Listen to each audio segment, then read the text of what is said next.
What starts here changes the world. Tonight, there are almost 8,000 students, or there are more than 8,000 students, graduated from UT. So that great paragon of analytical rigor, Ask.com, says that the average American will meet 10,000 people in their lifetime. 10,000 people, that's a lot of folks.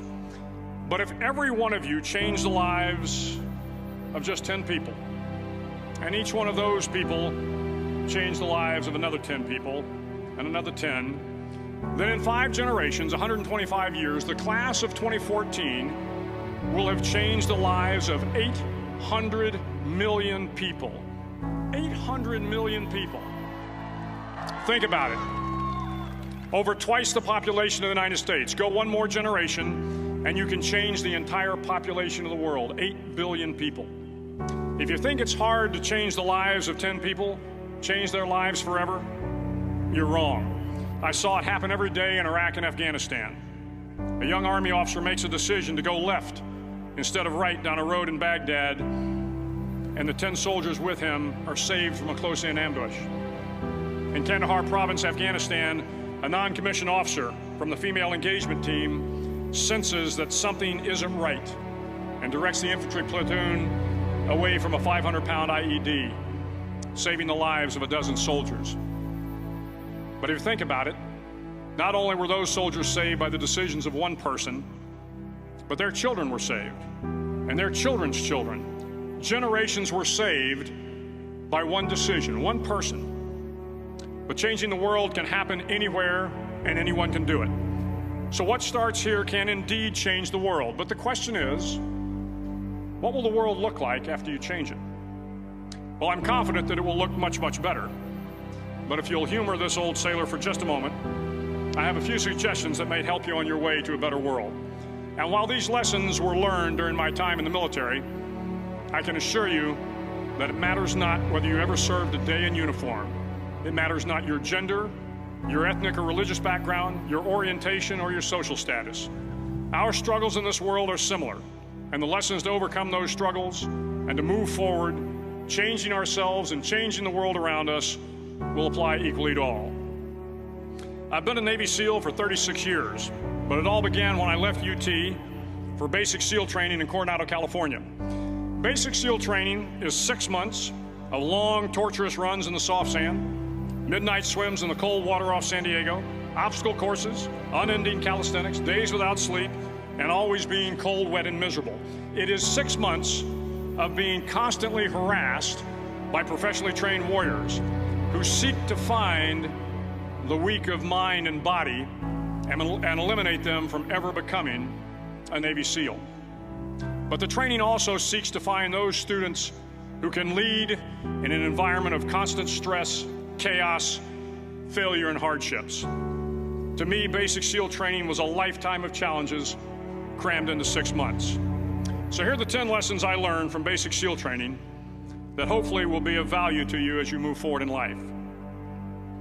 Every morning in SEAL training, my instructors, who at the time were all Vietnam veterans, would show up in my barracks room, and the first thing they'd do was inspect my bed.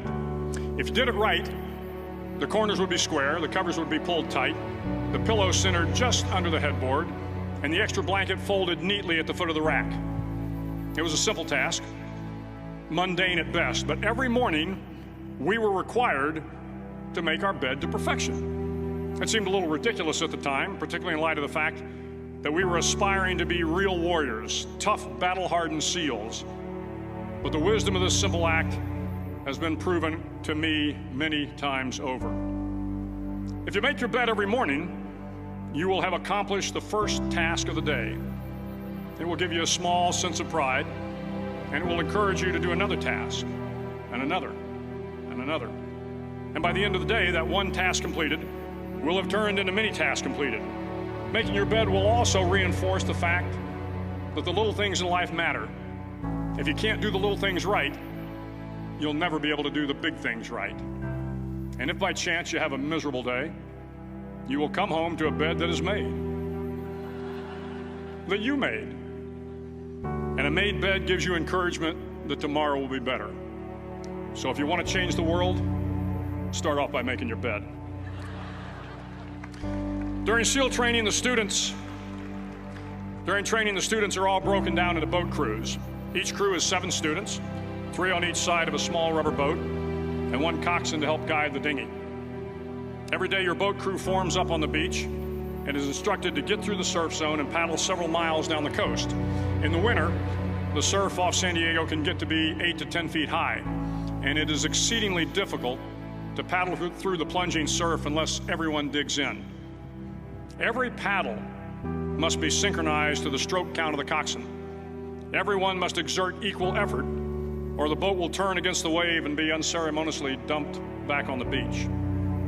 For the boat to make it to its destination, everyone must paddle. You can't change the world alone.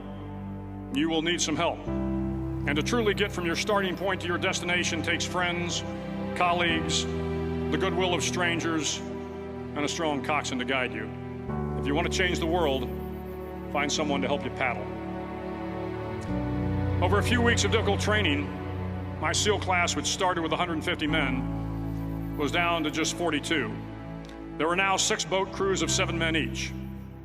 I was in the boat with the tall guys, but the best boat crew we had was made up of the little guys, the Munchkin crew, we called them. No one was over 5'5". The Munchkin boat crew had 1 American Indian, 1 African American, 1 Polish American, 1 Greek American, 1 Italian American, and 2 tough kids from the Midwest. They out-paddled, outran, and outswam all the other boat crews. The big men in the other boat crews would always make good-natured fun of the tiny little flippers the Munchkins put on their tiny little feet prior to every swim. But somehow these little guys from every corner of the nation and the world always had the last laugh, swimming faster than everyone and reaching the shore long before the rest of us. SEAL training was a great equalizer. Nothing mattered but your will to succeed, not your color, not your ethnic background, not your education, not your social status. If you want to change the world, measure a person by the size of their heart, not by the size of their flippers. Several times a week, the instructors would line up the class and do a uniform inspection. It was exceptionally thorough. Your hat had to be perfectly starched, your uniform immaculately pressed, your belt buckle shiny and void of any smudges. But it seemed that no matter how much effort you put into starching your hat or pressing your uniform or polishing your belt buckle, it just wasn't good enough. The instructors would find something wrong. For failing the uniform inspection, the student had to run, fully clothed, into the surf zone, then wet from head to toe, roll around on the beach until every part of your body was covered with sand. The effect was known as a sugar cookie. You stayed in the uniform the rest of the day, cold, wet, and sandy. There were many a student who just couldn't accept the fact that all their efforts were in vain, that no matter how hard they tried to get the uniform right, it went unappreciated. Those students didn't make it through training. Those students didn't understand the purpose of the drill. You were never going to succeed. You were never going to have a perfect uniform. The instructors weren't going to allow it. Sometimes, no matter how well you prepare or how well you perform, you still end up as a sugar cookie. It's just the way life is sometimes. If you want to change the world, get over being a sugar cookie and keep moving forward. Every day during training, you were challenged with multiple physical events: long runs, long swims, obstacle courses, hours of calisthenics, something designed to test your mettle. Every event had standards, times you had to meet. If you failed to meet those times, those standards, your name was posted on a list, and at the end of the day, those on the list were invited to a circus. A circus was 2 hours of additional calisthenics, designed to wear you down, to break your spirit, to force you to quit. No one wanted a circus. A circus meant that for that day, you didn't measure up. A circus meant more fatigue, and more fatigue meant that the following day would be more difficult, and more circuses were likely. But at some time during SEAL training, everyone made the circus list. But an interesting thing happened to those who were constantly on the list. Over time, those students who did 2 hours of extra calisthenics got stronger and stronger. The pain of the circuses built inner strength and physical resiliency. Life is filled with circuses. you will fail. You will likely fail often. It will be painful. It will be discouraging. At times, it will test you to your very core. But if you want to change the world, don't be afraid of the circuses. At least twice a week, the trainees were required to run the obstacle course. The obstacle course contained 25 obstacles, including a 10-foot wall, a 30-foot cargo net, a barbed wire crawl, to name a few. But the most challenging obstacle was the slide for life. It had a 3-level, 30-foot tower at one end and a 1-level tower at the other. In between was a 200-foot long rope. You had to climb the 3-tiered tower, and once at the top, you grabbed the rope, swung underneath the rope, and pulled yourself hand over hand until you got to the other end. The record for the obstacle course had stood for years when my class began in 1977. The record seemed unbeatable until one day a student decided to go down the slide for life head first. Instead of swinging his body underneath the rope and inching his way down, he bravely mounted the top of the rope and thrust himself forward. It was a dangerous move, seemingly foolish and fraught with risk. Failure could mean injury and being dropped from the course. Without hesitation, the student slid down the rope perilously fast. Instead of several minutes, it only took him half that time. And by the end of the course, he had broken the record. If you want to change the world, sometimes you have to slide down the obstacles head first. During the land warfare phase of training, the students are flown out to San Clemente Island, which lies off the coast of San Diego. The waters off San Clemente are a breeding ground for the great white sharks. To pass SEAL training, there are a series of long swims that must be completed. One is the night swim. Before the swim, the instructors joyfully brief the students on all the species of sharks that inhabit the waters off San Clemente. They assure you, however, that no student has ever been eaten by a shark, at least not that they can remember. But you are also taught that if a shark begins to circle your position, stand your ground. Do not swim away. Do not act afraid. And if the shark, hungry for a midnight snack, darts towards you, then summons up all your strength and punch him in the snout, and he will turn and swim away. There are a lot of sharks in the world. If you hope to complete the swim, you will have to deal with them. So if you want to change the world, don't back down from the sharks. As Navy SEALs, one of our jobs is to conduct underwater attacks against enemy shipping. We practice this technique extensively during training. The ship attack mission is where a pair of SEAL divers is dropped off outside an enemy harbor and then swims well over 2 miles underwater, using nothing but a depth gauge and a compass to get to the target. During the entire swim, even well below the surface, there is some light that comes through. It is comforting to know that there is open water above you. But as you approach the ship, which is tied to a pier, the light begins to fade. The steel structure of the ship blocks the moonlight. It blocks the surrounding street lamps. It blocks all ambient light. To be successful in your mission, you have to swim under the ship and find the keel, the center line, and the deepest part of the ship. This is your objective. But the keel is also the darkest part of the ship, where you cannot see your hand in front of your face, where the noise from the ship's machinery is deafening, and where it gets to be easily disoriented, and you can fail.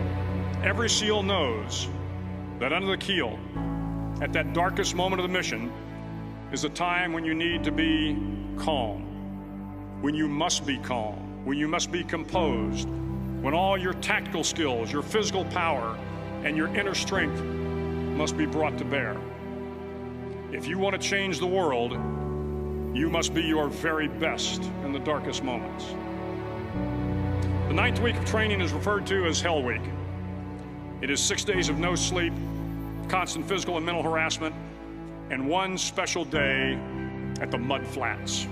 The Mud Flats are an area between San Diego and Tijuana where the water runs off and creates the Tijuana Sloughs, a swampy patch of terrain where the mud will engulf you. It is on Wednesday of Hell Week that you paddle down to the Mud Flats and spend the next 15 hours trying to survive this freezing cold, the howling wind, and the incessant pressure to quit from the instructors.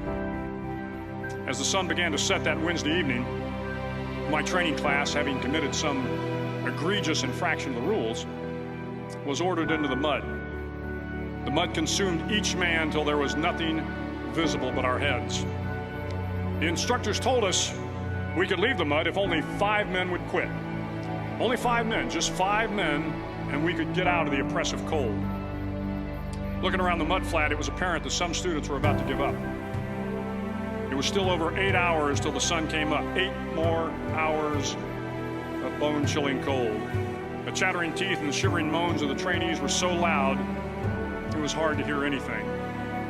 And then one voice began to echo through the night. One voice raised in song. The song was terribly out of tune, but sung with great enthusiasm. One voice became 2, and 2 became 3, and before long, everyone in the class was singing. The instructors threatened us with more time in the mud if we kept up the singing, but the singing persisted, and somehow the mud seemed a little warmer, and the wind a little tamer, and the dawn not so far away.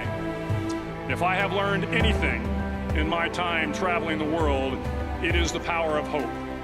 The power of one person, a Washington, a Lincoln, King, Mandela, and even a young girl from Pakistan, Malala.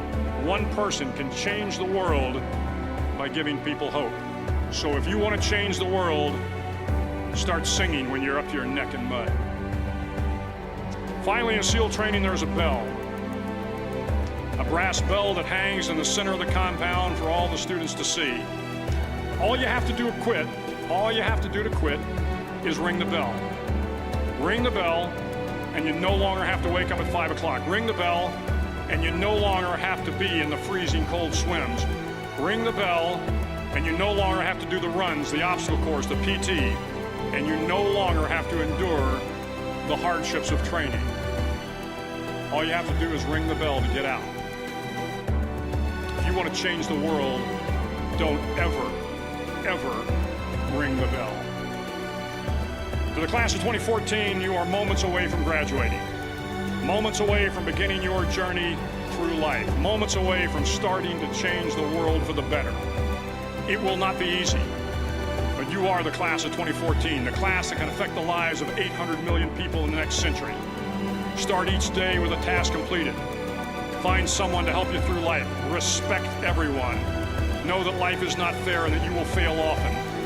But if you take some risks, step up when the times are the toughest, face down the bullies, lift up the downtrodden, and never, ever give up.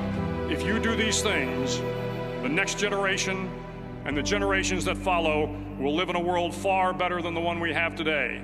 And what started here will indeed have changed the world for the better.